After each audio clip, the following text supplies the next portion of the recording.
Everyone, this is Dr. Anuja Singh and welcome you all to the analytical chemistry lab. And today we are going to start with the analytical chemistry practical, and our first practical is titration. So today we are going to perform iodometric titrations. So in our syllabus we have two types of iodine reactions or iodic titration. One is iodometric titration and another is iodimetric titration. So what is the difference between these two?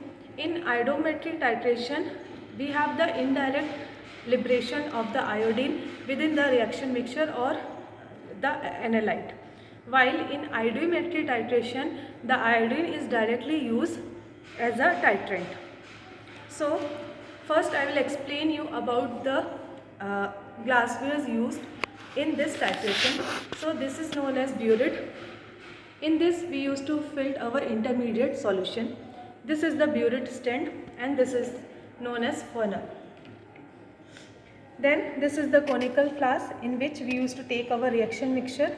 Then we have two different solution. One is known solution and another is unknown solution.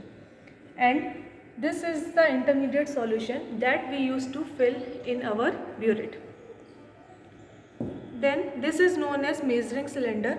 So this measuring cylinder can measure up to 10 ml.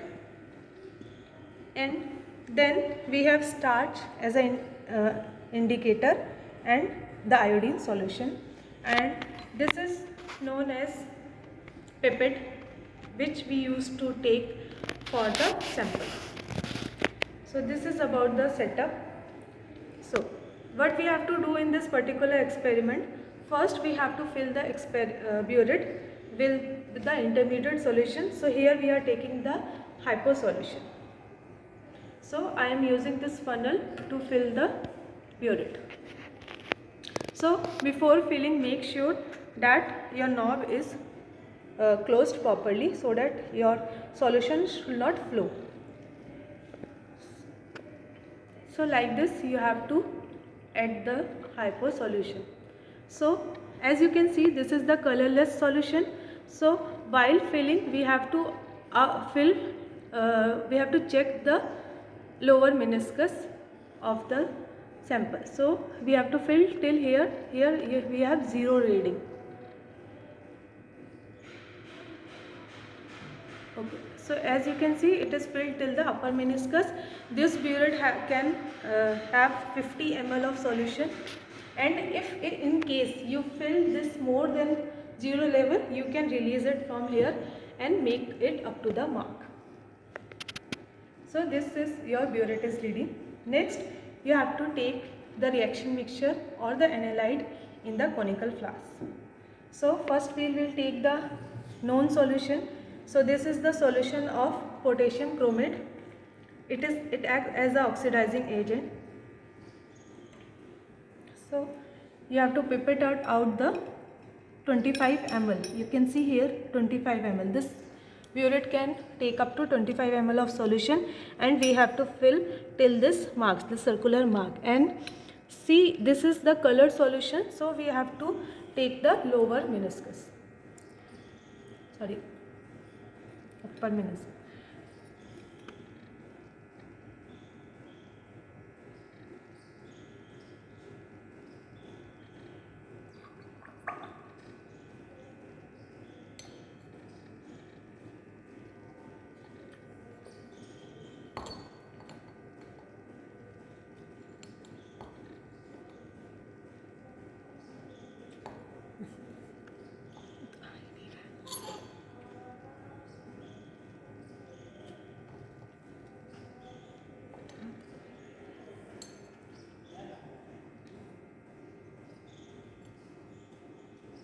Okay, so like this, so you have to maintain it to the mark.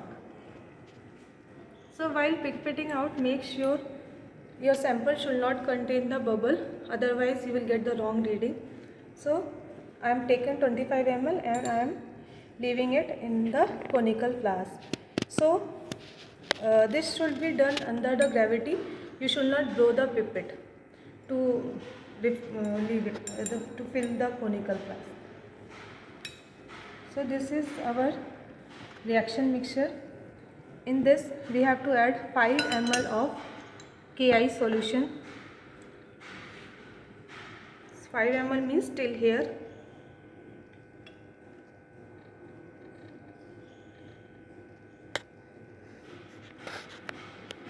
Yes, so I have taken 5 ml of the Ki solution and adding it to the reaction mixture. So when you add it to the potassium chromate and you shake it, you can see the yellow color changes to reddish brown color.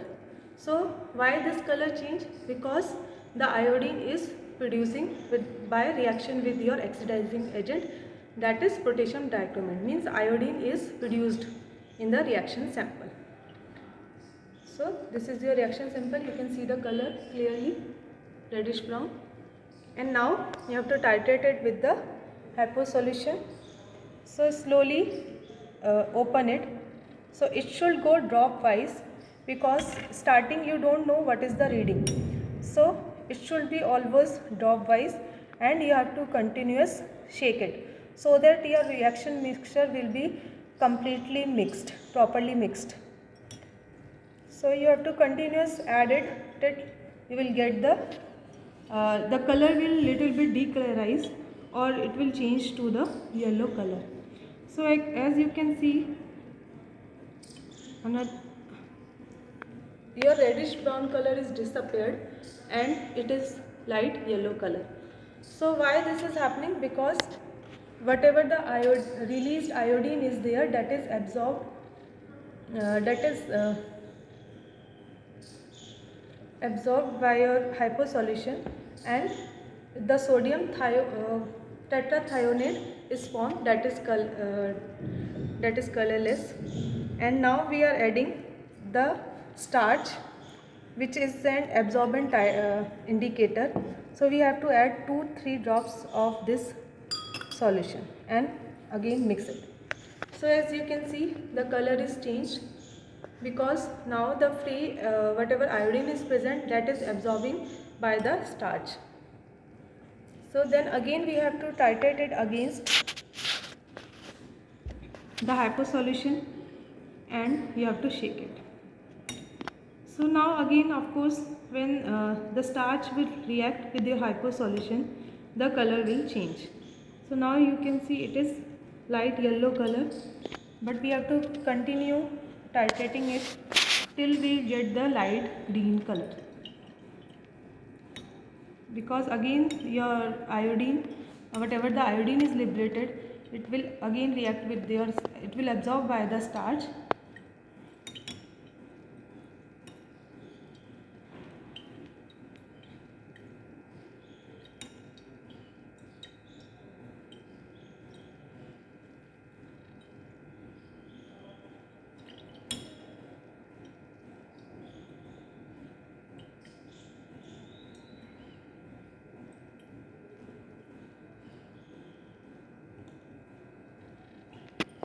So anyway, it's still yellow. We have to add some more amount of hypo till we get light blue color, light green color, or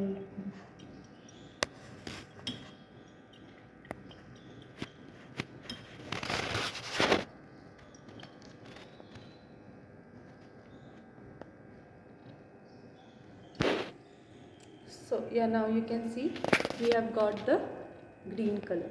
That means your titration is complete, and this is this reading here. Suppose I am here, I got 20.9 ml. So this is your end point. You can note out this reading. So this is your first reading. So now we have known how much amount of hypo solution is used in the titration. So we have to take 2 more readings, or concurrent reading means consistent reading, means you should get some readings same, that will be your end point. So we have to repeat this experiment 2 or 3 more times. So from here we can know the normality of your hypo solution, of your intermediate solution. Then we have to repeat the same experiment with the unknown solution of potassium dichromate.